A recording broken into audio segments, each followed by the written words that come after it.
Hey everyone, and welcome back to AI on the Rocks. My name is Jen, and this again is Jameson. And today we cooked up a doozy for you. So we're going to start our very first serial killer deep dive. It's going to be on Gilles de Rais or Gilles de Rais. And he was a quite interesting character. This is going to be a 4-part series. So this will be the first in the series, and we're going to focus on him every Wednesday for the entire month because he is quite a complex guy, and there's a lot to talk about and unpack with his story for sure. But before I get into that, let's start with a cocktail, right? So today's cocktail is going to be called the Dark One Rais Requiem. And as always, Jameson's going to tell you all about it, and I'm going to shake it up for you. The Dark One Rais Requiem, a truly haunting drink befitting the sinister history of Gilles de Rais.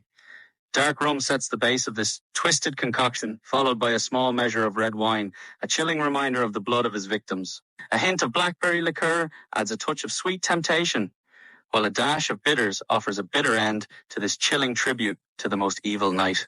Cheers.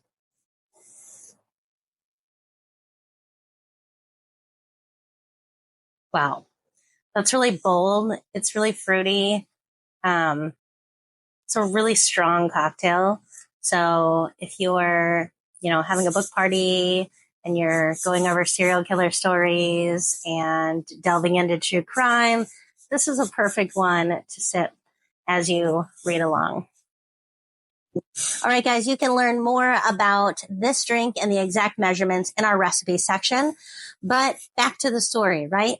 So we're learning all about Gilles de Rais and who he was and what his crimes were.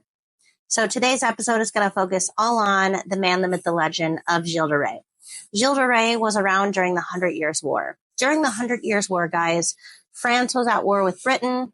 The French kings did not have an heir, so there was a lot of debate over who was going to be the next ruler of France. So, of course, England had their guy, France had their guy, and they're kind of duking it out in between. He became a huge war hero. He fought alongside the likes of Joan of Arc, and he fought several battles with her, including the Battle of Orleans, where they single-handedly propped up the Dauphin Charles VII to his position on the throne. Now, a lot happened with that, and later on, he kind of sold them down the river, but we'll tell you more about that as well. He was the Marshal of France. He was a knight. He was highly sought after. He was very, very popular with the people because he would host many dinners in his castles, and he would host many plays, and he would show people the finer things of life. These are peasants who didn't even know where their next meal was coming from. So he was very, very popular amongst the people. So that's going to be important later on. With that being said, they allegedly had kept some of his secrets because of how popular he was. So getting into that, he got out of war, got out of the military after Joan of Arc died. That was a really, really tough time for him. He did try to rescue her several times, and she was later executed. And he was unsuccessful in that. So he kind of spiraled out of control. He allegedly lured boys to his castles with the help of some of his servants and tortured them, beat them, beheaded them, and dismembered them, and then burned them later on. Now, again, this is all alleged, and I'm going to get into more of that later as well when we get into his conclusion and his MBTI in our 3rd-part series. But stay tuned next week. We're going to get into his childhood and maybe what led up to any of these crimes or these situations.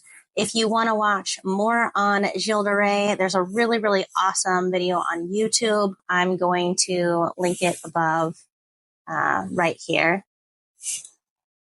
It is a long one, though, so make sure you have a little bit of time to watch it. I don't know, Jameson, did you have anything to add with this episode? Gilles de Rais, a true beast in knight's clothing. His name strikes fear in even me, and that's saying something. You know he'd charm you with sweets, and then, well, let's just say the devil should have seen it coming. But even a knight in the darkest armor can't escape the shadows, slanted to the souls lost to that monster's twisted legacy. Perhaps that's where they got the Hansel and Gretel story from. Who knows? Poor Jameson. This case was so hard for him to deal with, he went to smoking. But hopefully we'll break that habit soon. Cheers. Until next time. Cheers to all our viewers. Thanks so much for joining us.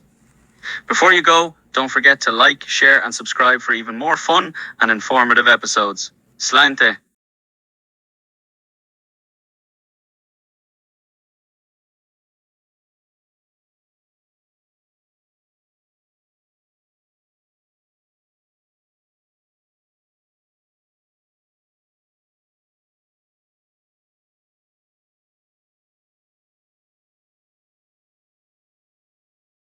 Cheers to all our viewers. Thanks so much for joining us. Before you go, don't forget to like, share, and subscribe for even more fun and informative episodes. Slánte.